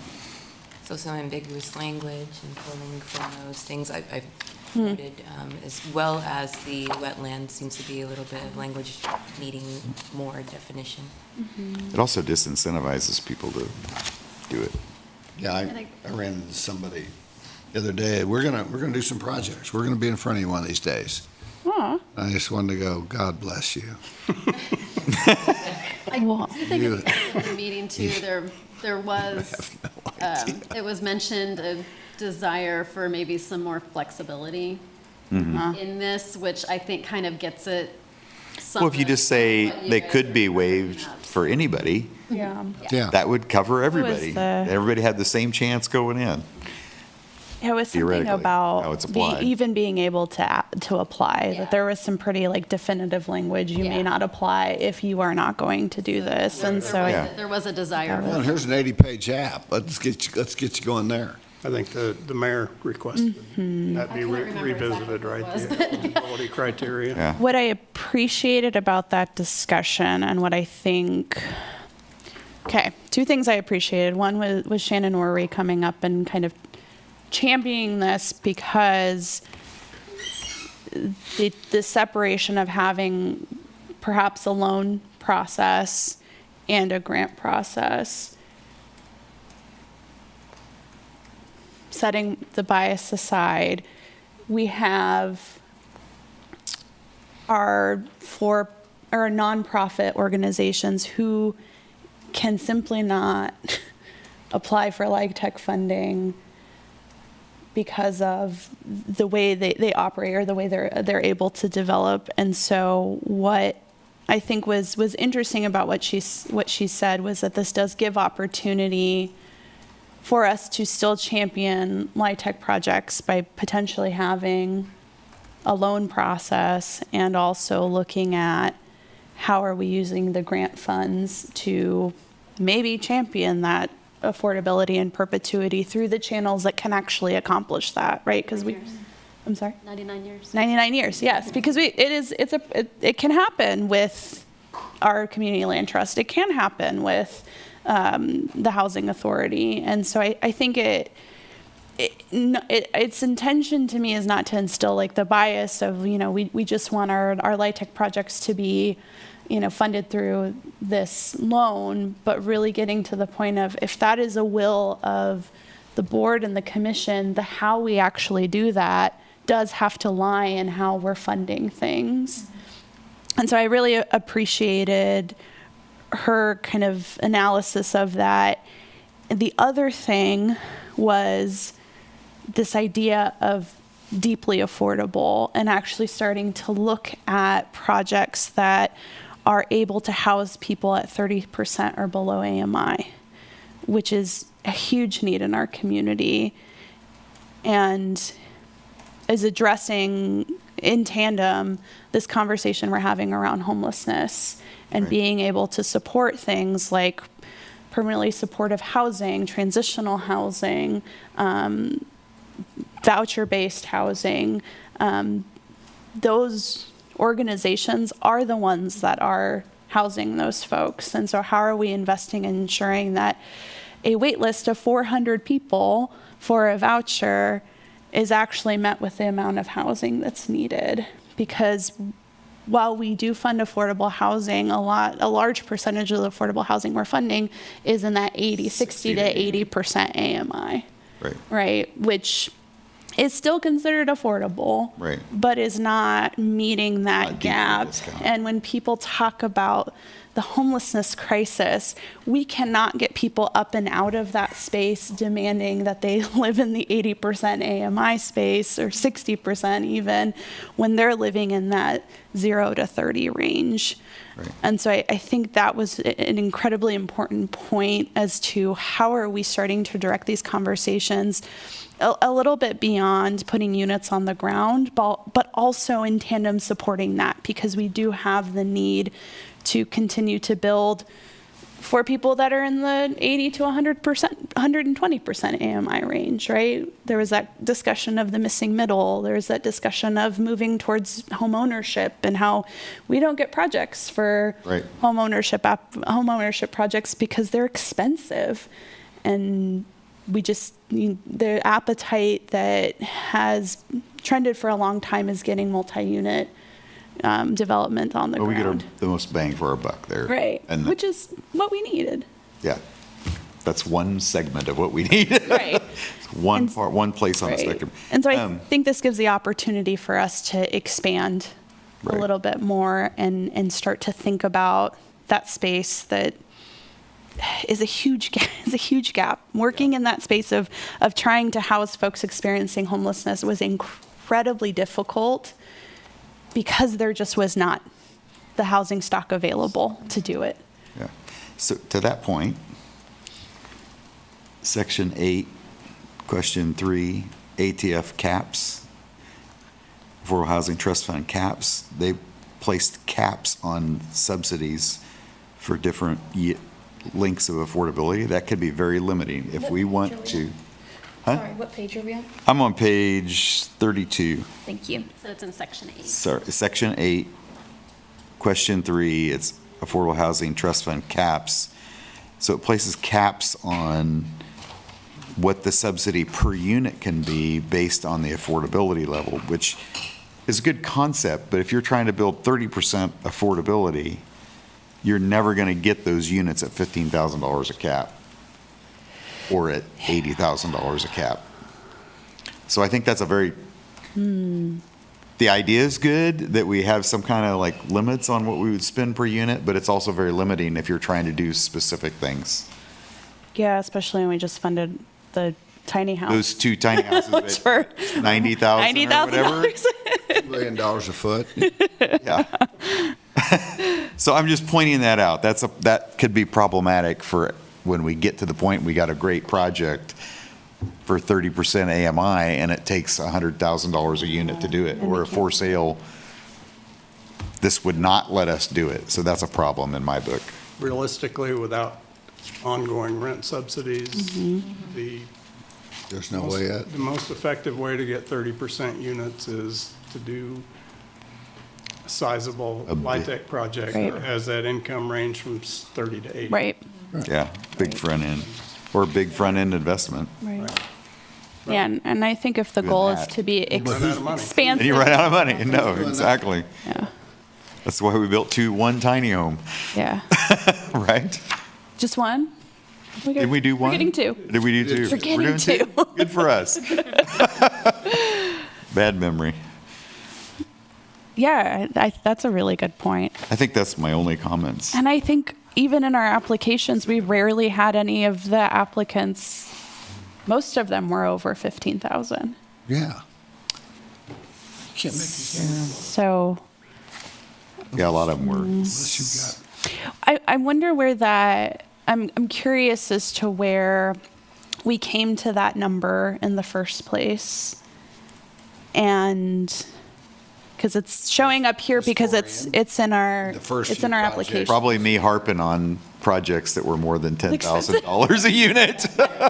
Sorry. No, That was Unintended 5 years consequence. ago, too. Right. We're looking at that stuff, or whatever it was. Yeah. And so the numbers were different. Yeah, and I don't, if we were trying to do 60 to 80% AMI, these are probably fine. yeah. But if we're trying to do 30, this is not going to work. So maybe then that's where that kind of deviation exists. Yeah. If you are specifically doing projects that would land in this particular AMI range. Right, so maybe there's 2 sections there. yeah. Here's the subsidy range for Because that. I agree, we also don't want to fund projects that are doing 60, 80% AMI that are going to be $30,000 per unit. unit, right? Right, That's right. wild. But that's why we do I don't know our how they're going to do analysis. that. That's part of our analysis. So here's something that we did with Home and the Housing Trust Fund and LIHTC deals, is we would allocate the funds. You would you might get a grant or a loan of, whatever, 500,000, $1 million, whatever, in a larger LIHTC project.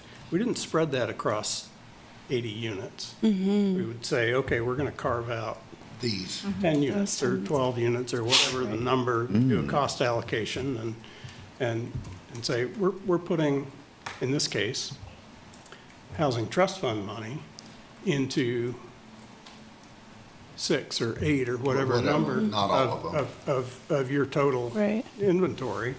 And we want those to be 30% units or 40% Yeah. units. So that's exactly the kind of project that I'm talking about. We're going to go out and we say we want to fund 30% AMI and we're going to provide X subsidy for those. Developer, bring us a project that incorporates that. And you can build 1,000 units. And you can build 1,000 units Right. and you're We're going to not get going to base this. it on percentage of units. We're going Yeah. to say.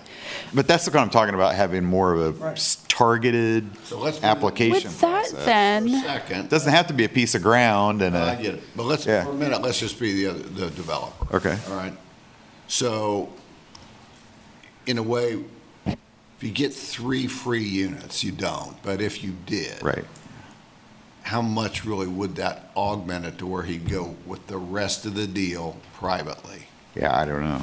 Well, That's. It maybe doesn't. but, yeah, privately, that's, Yeah, and we may put stuff without our, no proposals back, right? but if you're doing LIHTC, Right. You get some, The others get you help. get some points for those 30% units and, Yes. yeah. Yeah. And you get to help on do that. income average. And so even you get some 80% that- units instead of 60. Would it be wrong to then put that 50-year affordability stipulation on those units?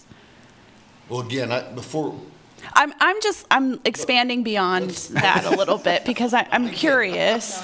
but let's get this discussion about land and structure, can we separate it? Let's. Yes, agreed. Before we. Yeah. Agreed. get I too just didn't cute. know in the realm of possibility, if Yeah. we're saying we're going to fund this, we want you to keep it at 30%, can we also dictate how long? Because you do it with LIHTC, right? Why not? 30 years. Yeah. Okay, I'm done. My brain just started going. 3 units and 100-unit project for that last 50 years. But Yeah. you could say, bring us a project Right. that has a 50-year affordability period, and we'll provide. And we'll do this. And we'll do this amount of On a money subsidy. For this number of 30%. Of units. Units. Exactly. You're Yeah, not paying for the whole thing, because Right. you've got the tax credits. Right. And your firm loan, but our money helps them reduce the loan that they have to carry, right. right, by a little bit. Yeah. So that reduces their monthly expenses. Right. So it makes it more feasible to incorporate those 30% units. I do appreciate there was some discussion at City during the study session about multi-use units and that the first level was being used for commercial property and then the others for the real estate properties on top too. So that's all I have to add on that, but the City Commission was having those conversations as well. Interesting. That can work in the right place, but Well, I'm sorry, what's on? that could, It's like one of those live work. Mixed or mixed use use. thing. It can work in the right place in Lawrence, but Lawrence doesn't. What we do a have great job downtown. of supporting neighborhood neighborhood commercial. Right. So it doesn't work everywhere. It can be right in the right spot, yeah. Right. Yeah, And you also end up with our apartment developers that's a difficult thing because that takes a different ceiling height and increases your cost and the whole build. There's all kinds of things that make that, it sounds great. It's a lot harder to implement than you might think. yeah. And I think the piece of that was just like the percentage of commercial. If you were going to do that, Right. it was kind of like that then goes to economic development. I mean, not yeah. lives in the, Yeah, I mean, go over to here. They got all kinds of here apartments. They have all kinds of vacant commercial space Right. that they built. Can't fill it. So, And could you remind me, if there is a particular date, I know that this has been pushed in the city, there's pushed the community, there's been lots of pockets by which people have been able to make in public comment, and Leah's done a really great job of doing some cross-pollination of making sure that people have presentations on these subjects. Is there, one, more information that will be shared with the public so there can have more comments and deeper discussion? I know that could even open up even it to be extended deadline or date from which we want to confirm this policy, but is there a date that you're looking at confirmation? or- I don't know that we have settled on when the plan is to take it back. I think it was, we were basing how we were moving forward on the discussion from Tuesday. And I think we got the direction from them, and then we've got some questions to answer and some direction from you all. So there's not a cemented date. Okay. I think that's kind of why she just identified the quarters. So, I mean, I think that the desire was to get it back to the commission in winter, which could go. which leaves us March. potentially another meeting opportunity to talk about the next revisions. I mean, it's Kansas, it could be. It was summer yesterday, so. You could be doing your retreat in the winter, you never know. So our recommendation for support of the policy is just the ongoing evolution, but we support the general idea of this policy. And then the second piece is we've started to identify some sections that, I mean, certainly Leah can hear this and start taking feedback, but I think my question to you all, are there any particular sections that we want to hear more about or think more about in our meeting spaces?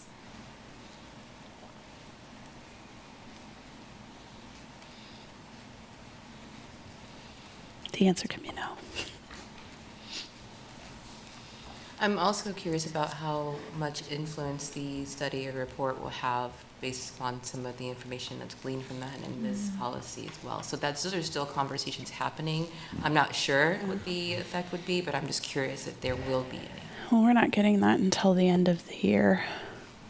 Yeah, I think that we're looking at summer for, 2027? no, 2026, Okay. for the Approval of this. presentation, of the housing study. housing Oh, the housing. So I don't know that these two intersect that cleanly, but, it Yeah. I think certainly is going to be I mean, influential as we start to get information, like, you're getting an update next month from the consultant, so. I think perhaps if I had a crystal ball, it would potentially affirm a lot of what is recommended in these incentive policies. I think, what I anticipate to hear from the affordable housing study is more need, not less need for affordable housing and deeply affordable housing. So, yeah, right. So, it may help us direct like what populations maybe in the service space need more support, or maybe we're missing in our conversation. So I think it would help us target the yeah, things we need I to think really so. concentrate on. But I think this incentive policy is really driving this is the energy of like what we want to build and how we're seeing affordable housing and what that particular definition that is very expansive and has capital and lowercase letters tied to it, what that means for our community. I think that's what this policy is speaking to. And that affordable housing study is just going to reinforce who we really need to focus our attention on. I agree too. I think Leah also pointed out a few times value incentivizing the community needs. I mean, she mentioned that. Do we, go as we have in the past, or do we take a leadership that is the community needs and move away from some of the LIHTC information that has kept us in some road, and we examine other avenues to explore. So the community weighing in on the timeline and input of the report will also do the things that you talked about, Monty, with like designing what populations specifically are going to be supported in this space with incentives as well. So it's a deepening of the understanding of the need. If anything, I hope it reinforces that we need more than single bedroom units, because I think that's maybe what we're getting as proposals. And while, those are maybe the most accessible thing to develop and build, Or where the demand is. or where the demand is, right? Right. And so that may help us see if what we're thinking and what we're hearing the community, because, what the demand is and what communities say can sometimes be congruent and sometimes not. But that will give us that affirmation that do we need more of those units? Well, that's where the trust fund comes in. If you want to incentivize multi-units that the market is not calling for, that's where you got to incentivize more to make it all work. So we should learn all of that. Particularly interesting in a college town, Yeah. Thank you for the feedback on that. We'll make sure that Leah gets that. Yeah. Okay. So, the request for further discussion, if that's something that we needed to confirm and make an action, the I note is to. don't think there was an action. No. The only formal was if you were formally recommending the policy as it is, so. Okay. Well, it does ask us to indicate whether we would like to do one of the three things, and I'm just making my due diligence and being accountable to saying, if we had to pick from this based upon our discussion, it would be the second request for further discussion and analysis. Right. Agreed. Agreed. Okay, thank you for the discussion. Goodness, we're making really good time. We are at the end of our agenda, but we are at the calendar dates, and then we have time for public comment as well. But just to look at the calendar dates, please just do peruse them at your own and mark your calendars and be prepared. Once we get any notice of any information and overviews, that we can come prepared to these meetings so we can make good use of our time together. But then also just making note of some of the dates and making sure that we are available for those. And I'm not really sure if those are cemented and making defined and confirmed, but. I think so, because they show up on the document that we went over earlier. Okay. So. All right. So, commit those dates to your calendar. And then we'll move on to item E, or letter E, on our last agenda item, which is to receive public comments. And so if there is any public comment in the room, I do not see any that wish to give public comment. And online, if there's any public comment, please either raise your hand or unmute yourself so that we could hear you.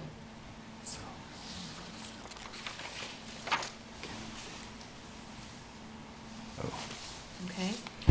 No comment online as well. Okay, thank you all. We've come to the end of our agenda, and now we do not need a vote to adjourn. I'm assuming we just end our meeting and take care. Thank you all for the discussion today. See you next month. Thank you. All right. Fun, fun, fun, fun, fun.